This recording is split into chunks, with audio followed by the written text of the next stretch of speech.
শ্রী চৈতন্য মহাপ্রভুর প্রেম ধর্ম। গৌরাঙ্গ মহাপ্রভুর আবির্ভাবের কারণ 1486 সাল। ভারতের পশ্চিমবঙ্গের নবদ্বীপ তখন বিদ্যা শিক্ষার পীঠস্থান। পাণ্ডিত্যের অহংকারে বরণীয় পণ্ডিতগণের চরণ যেন ভূমি স্পর্শ করে না। আবার অধর্মের অভ্যুত্থান তখন পৃথিবীর সর্বত্র তো ছিলই, বিশেষত বঙ্গদেশে তখন ধর্মপ্রাণ নিরীহ মানুষের প্রতি দুর্বিনীত অসুরিক প্রাণীদের, যাদের রক্তবীজ এখনও জনসমাজে বিদ্যমান, যাদের আমি মানুষ বলে মানুষ নামে কলঙ্ক জড়াতে চাই না, তাদের অন্যায়, অবিচার, অত্যাচার, হিংসা, লুণ্ঠন, মিথ্যাচার আর চুরি, ডাকাতি আদি অনাচার এবং বর্ণ ধর্ম নিয়ে জাতপাতের ভেদাভেদি অধর্ম চরমে পৌঁছেছিল। শ্রীমদ্ ভগবদ্গীতার দৃপ্ত বাণীর সার্থক রূপদানে প্রায় 550 বছর পূর্বে ভারতের পশ্চিমবঙ্গের নদিয়া জেলা শ্রীধাম মায়াপুরে ধরণীয় কোল আলোকিত করে পরমেশ্বর ভগবান শ্রীকৃষ্ণ অবতীর্ণ হয়েছিলেন শ্রীকৃষ্ণ চৈতন্য নাম ধরে, যার নামানুসারে বাংলা সাহিত্যে এক নবযুগের সূচনা হয়, যাকে বলা হয় চৈতন্য যুগ। পিতা জগন্নাথ মিশ্র তার নাম রাখেন বিশ্বম্ভর। সুবর্ণ বর্ণ অঙ্গক্লান্তির জন্য তাকে গৌরাঙ্গ, গৌরহরি নামেও ডাকা হয়।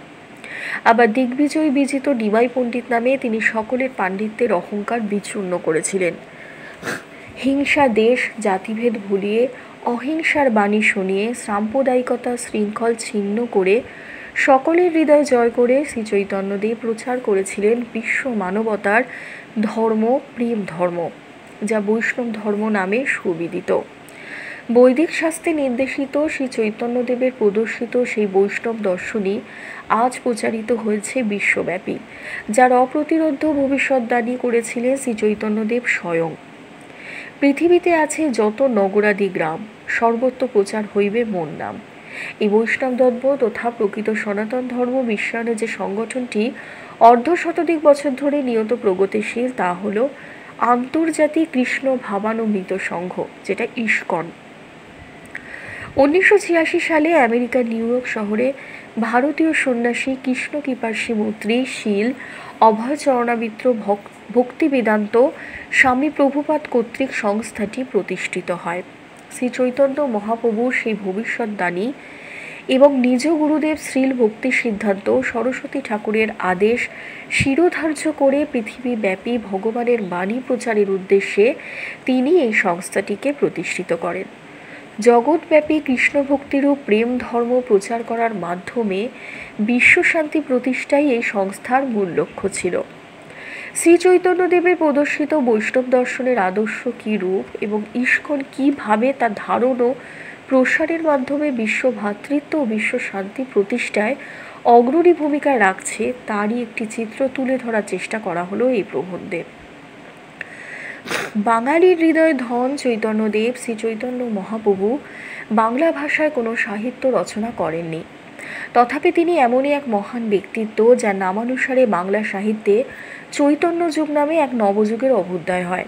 তার অনিন্দ রূপমাধুরী, অমীয় বচন, অগাধ পাণ্ডিত্য এবং ধনী দরিদ্র, বিদ্বান মূর্খ আর জাতি ধর্ম বর্ণ নির্বিশেষে অপাময় জনসাধারণের প্রতি তার অকৃত্রিম ভালোবাসা এবং সকলকে প্রেমের শৃঙ্খলে বেঁধে মানব মুক্তির যে শান্তির পথ তিনি প্রদর্শন করেছেন, তাই সমগ্র বাংলার মানুষকে আকৃষ্ট করেছে।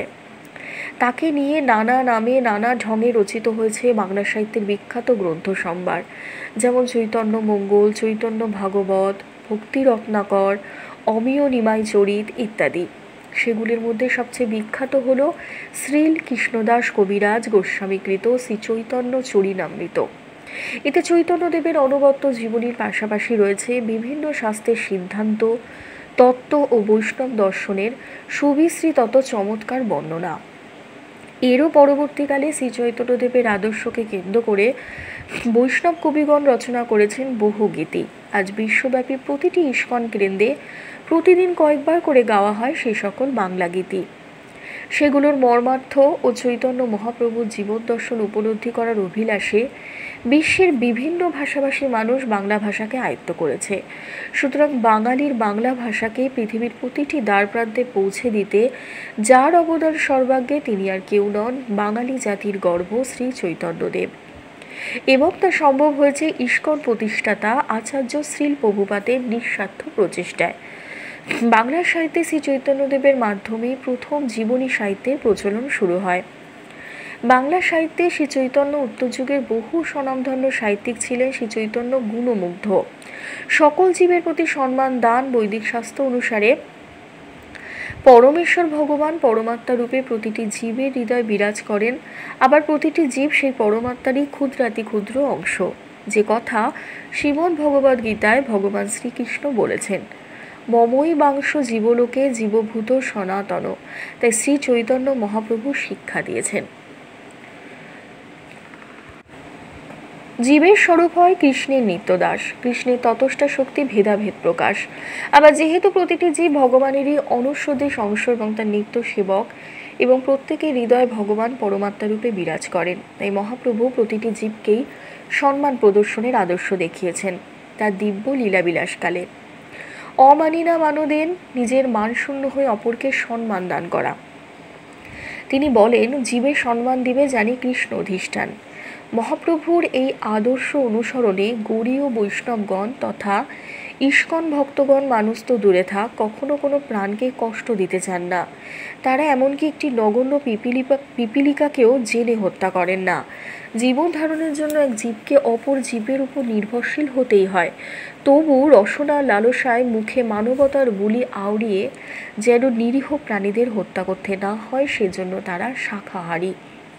হ্যাঁ, বৃক্ষ ললতারও প্রাণ আছে, কিন্তু তাদের চেতনা আচ্ছাদিত, তাই তারা অন্যান্য প্রাণীর ন্যায় তীব্র যন্ত্রণা অনুভব করে না। ধন্যবাদ।